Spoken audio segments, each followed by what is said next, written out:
اللہ کے نبی صلی اللہ علیہ وسلم کا باقاعدہ جنازہ یا کوئی جماعت اس بارے میں کوئی حدیث نہیں ملتی ہے، بلکہ ایک من گھڑت موضوع حدیث لوگ بیان کرتے ہیں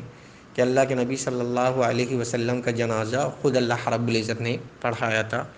حالانکہ اس کے لیے دلیل کی ضرورت ہے کہ اللہ تعالیٰ نے ایسا کیا تھا۔ اللہ نے اگر ایسا کیا اور نبی صلی اللہ علیہ وسلم انتقال کر گئے تو بھائی تمہیں بتایا کس نے؟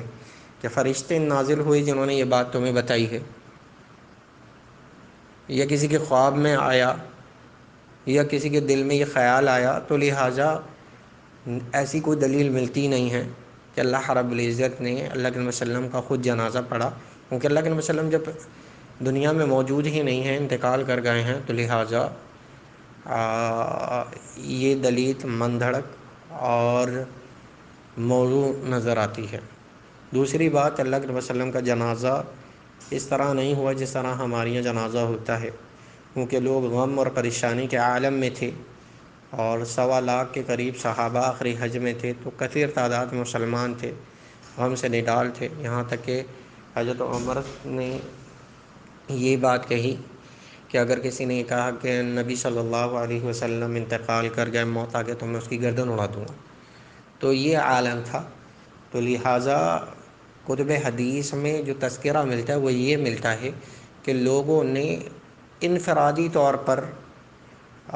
جو ہے وہ نماز جنازہ پڑھی۔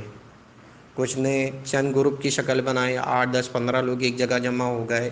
کچھ لوگ دور دراز تھے، وہاں خبر پہنچی تو انہوں نے غائبانہ نماز جنازہ کیا، تو اس طرح اللہ کے نبی صلی اللہ علیہ وسلم کا نماز جنازہ ہوا۔ اور اسی طرح سیرت کے مطالعے کے لیے دفن یا کفن، غسل، یہ ساری تفصیلات اگر آپ بہتر سمجھیں اور انشاءاللہ یہ آپ کے لیے فائدہ مند ہے، تو آپ رحیق المختوم ایک کتاب ہے، عربی میں بھی ہے اور اردو میں بھی موجود ہے، اور PDF بھی گوگل پہ موجود ہے، تو آپ اس کا مطالعہ کر لیں۔ اس میں اللہ کے نبی صلی اللہ علیہ وسلم کی پوری زندگی اور تمام معاملات کے بارے میں تفصیل اور حدیث کے ساتھ بیان کیا گیا ہے۔ واللہ اعلم۔